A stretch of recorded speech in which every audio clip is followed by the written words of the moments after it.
सातारा जिल्ह्यातील आजच्या top 10 news दिनांक 21 April 2025 powered by Lalit tailors. Look good feel good. Suit sherwani jacket बनवून मिळवण्याचे योग्य ठिकाण पवई नाका सातारा. जलजीवन योजनेबाबत जनहित याचिका दाखल करणार. मसूर तालुका कराड ग्रामस्थांचा निर्णय. अधिकारी ठेकेदारांवर फौजदारी गुन्हा दाखल करण्याचा इशारा. मसूर येथे केंद्र शासनाच्या हर घर नल योजनेअंतर्गत जलजीवन योजनेचे निकृष्ट दर्जाचे रट्टा आणि धीम्या गतीने सुरू असलेले काम इस्टिमेटप्रमाणे केले नसल्याचा आरोप करत संतप्त ग्रामस्थांनी महाराष्ट्र जीवन प्राधिकरणाचे अधिकारी आणि या योजनेचा ठेकेदार यांच्यावर अक्षरशः पुन्हा एकदा ताशेरे ओढले आहेत. मसूरची जलजीवन योजना पूर्तीसाठी वारंवार तक्रार करूनही अधिकारी व ठेकेदार यांनी या योजनेची चेष्टा लावली आहे काय, असा सवाल उपस्थित झाला आहे. तेव्हा मसूरकरांचा अंत पाहू नका. अखेर बैठकीत योग्य तोडगा न निघाल्याने या योजनेतील अधिकारी ठेकेदार यांच्यावर फौजदारी गुन्हा व जनहित याचिका दाखल करण्याचा एकमुखी निर्णय मसूर येथे झालेल्या विशेष बैठकीत संतप्त ग्रामस्थांनी केला. दस्त हाताळणी शुल्कात दुपटीने वाढ. संगणकीकरणाच्या खर्चाची ग्राहकांच्या खिशाला चाट. दस्त नोंदणी व मुद्राण विभागातील कार्यालयांचे बीओटी तत्वावर खाजगीकरणाच्या माध्यमातून संगणकीकरण करण्यात आले. यासाठी हार्डवेअर, सॉफ्टवेअर, मनुष्यबळ आदींची दरवाढ मोठ्या प्रमाणात झालेली आहे. त्यामुळे संगणकीकरणाचा हा खर्च भागविण्यासाठी दस्त हाताळणी शुल्कात दुपटीने वाढ करण्यात आली आहे. संगणकीकरणाच्या खर्चाचा भुर्दंड आता ग्राहकांच्या खिशाला बसणार आहे. दुय्यम निबंधन कार्यालयाच्या संख्येतही 200 पेक्षा जास्तीने वाढ झाली आहे. खर्चाचा ताळमेळ बसवण्यासाठी शासनाने दस्त हाताळणी शुल्क प्रतिपान 20 रुपयांवरून 40 रुपये करण्याचा निर्णय घेतला आहे. या खर्चाचा भुर्दंड दस्त नोंदणी करणाऱ्या ग्राहकांच्या खिशांवर पडणार आहे. भीमनगर तालुका कोरेगाव येथील ग्रामस्थांचा स्मार्ट मीटर बसवण्यास विरोध. मीटर बसवण्याचे काम न थांबवल्यास आंदोलनाचा इशारा.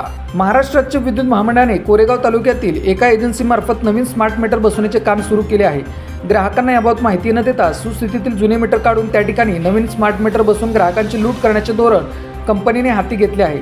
स्मार्ट मीटर बसवणे न थांबवल्यास मोर्चा करून आंदोलन करण्याचा इशारा भीमनगर येथील बौद्धजन ग्रामस्थ मंडळाने कोरेगावचे नायब तहसीलदार उदयसिंह कदम यांना निवेदनाद्वारे दिला आहे. जिल्ह्यात 670 ठिकाणी रोहेची कामे. कामावर 9264 मजूर. सर्वात जास्त घरकुलांची कामे. सातारा जिल्ह्यातील 670 ग्रामपंचायतींमार्फत रोजगार हमी योजनेची 1856 कामे ठिकठिकाणी सुरू आहेत. या कामांवर 9264 मजूर काम करत आहेत. सर्वच तालुक्यात सर्वात जास्त कामे घरकुलांची सुरू असल्याची माहिती जिल्हा परिषद प्रशासनामार्फत देण्यात आली. गावातच काम आणि गावातच नाम्यानुसार महात्मा गांधी राष्ट्रीय ग्रामीण रोजगार हमी योजनेची वाटचाल सुरू आहे. त्यामुळेच ही योजना महत्त्वाची ठरू लागली आहे. शेतकऱ्यांची कर्जमाफी करा. शेतमालावर निर्यात बंदी उठवा. शेतकरी संघटनेचे उपमुख्यमंत्री अजित पवारांना निवेदन.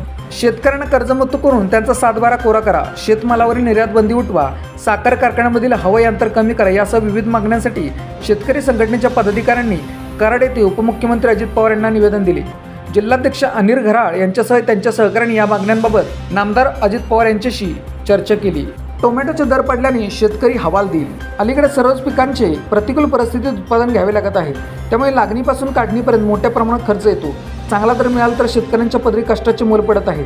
सध्या मात्र टोमॅटोचे दर पडल्याने खर्चही निघत नसल्याने टोमॅटो शेतकरी हवालदिल झाले आहेत. टोमॅटोची लागवड ते उत्पादनापर्यंत येणारा खर्च तसेच शेतापासून ग्राहकांपर्यंत पोहोचवण्यासाठी येणारा खर्च याचा ताळमेळ बसण्याचा झाला आहे. उन्हामुळे डिहायड्रेशनचा त्रास वाढला. गेल्या काही दिवसांमध्ये तापमानाचा पारा 40शीत स्थिरावल्यामुळे जिल्हावासीय घामाघूम झाले आहेत. उकाडा वाढल्याने घामाच्या धारा वाहत आहेत. त्यामुळे शरीरातील पाण्याची पातळी कमी होऊन अनेकांना डिहायड्रेशनचा त्रास जाणवत आहे. वाढत्या उन्हाबरोबरच वीज पुरवठा खंडित होण्याच्या घटनांमध्ये वाढ झाली आहे. आधीच उष्मानत्यात लाईट गेल्याने पंखा, कूलर आदी यंत्रणा धप्प होत असल्याने नागरिक उकाड्याने हैराण होत आहेत. उकाड्यामुळे जेवणही कमी जात असून शरीरात पाण्याची पातळी खालावत आहे.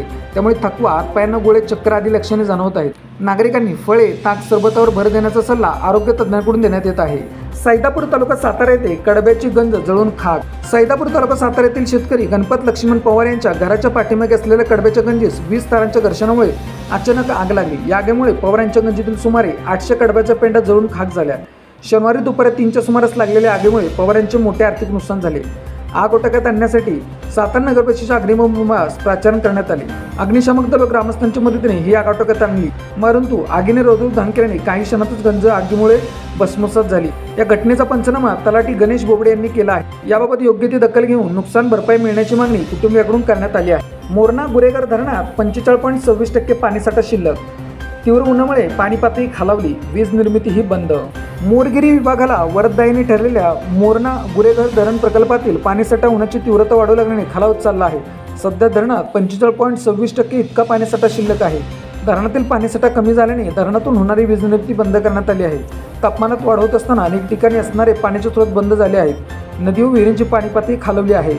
दहिवडी वन विभागाच्या प्रयत्नांमुळे पिंगळी येथे डोंगरावर लागलेला वणवा आटोक्यात. दहिवडी वन परिक्षेत्रातील मौजे पिंगळी येथे डोंगरावर लागलेला वणवा वन विभागाच्या अथक प्रयत्नामुळे आटोक्यात आला. लोकांचे प्रबोधन वन विभागाकडून करण्यात येत आहे. शेतकऱ्यांनी वणवा लावू नये असे आवाहन वन विभागाकडून करण्यात आले आहे. अशाच बातम्यांसाठी जिल्हा सातारा या यूट्यूब चॅनेलला सबस्क्राईब करा. व्हिडिओ आवडल्यास व्हिडिओ लाईक करा, व्हिडिओवर कमेंट करा आणि व्हिडिओ जास्तीत जास्त लोकांपर्यंत शेअर करा.